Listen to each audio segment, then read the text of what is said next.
හරියම ලේසි විදියක් තියෙන්නේ Premiere Pro වලදී audio එක අඩු වැඩි කරගන්න. ඔයාලා එක විදියක් තියෙනවා මෙතන මේ buy up වෙනදී audio waveform එක යනවා. මේක අඩු වැඩි කරලත් ඔයාලට ඇත්තටම මේ volume එක අඩු වැඩි කරගන්න පුළුවන්. හැබැයි මම ඒක recommend කරන්නේ නැහැ. මොකද ඔයාලට හරියටම අංකයක් හම්බෙන්නේ නැහැ. කොච්චර ප්‍රමාණයද අඩු කරගත්තේ කියලා. ඒක නිසා අපි මේ client ගේ වැඩේ බලමු. මේකේ volume එක ඇත්තටම වැඩි හොඳට. මේක -6 වලට වැඩිය peak කරනවා. අපි පොඩ්ඩක් මේ look කරගමු පේන්න එක. පේන ඇති. සාමාන්‍ය -6 වලට වැඩිය peak වෙන්න දෙන්නේ නැහැ. ඒක නිසා අඩු කරගන්න ඕනේ.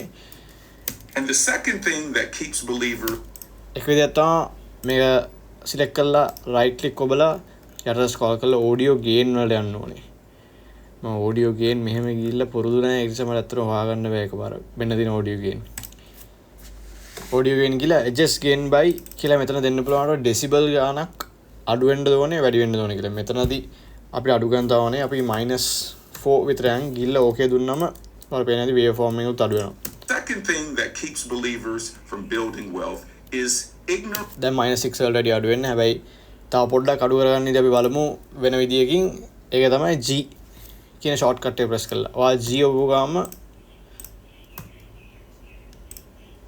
ඒක ඔයා මේක select කරලා G ඔබන්න. මේක select කරලා G ඔබ ගාම ආයන panel එක මෙතනින් ඔයාලට දැන් තව පොඩ්ඩක් අඩු කරගන්න ඕන නම් -2 දීලා okay දෙන්න තියෙන්නේ. ඔයා දකින්න ඇති එතනදී අපි select කළා ආයේ G ඔබ ගාම මේක -6 වුණා. ඒ කියන්නේ අපි දෙකක් නේ දුන්නේ -2 වලට මේක වැටෙන්නේ. අපි ඉස්සෙල්ලා අඩු කරපු ප්‍රමාණයට තව ටික එකතු වෙන එක තමයි ඇත්තටම වෙන්නේ. ඒත් දැන් මේක තනිකර overall -6 වලින් අඩු වෙලා තියෙනවා.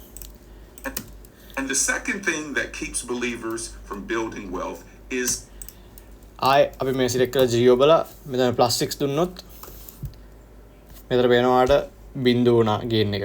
ඒ කියන්නේ අර -6 වල +6 දීලා බිංදුව වල ඒ ඉස්සලා තිබ්බ ගානම ඇවිල්ලා තියෙනවා. ignorance on this 1 2 3.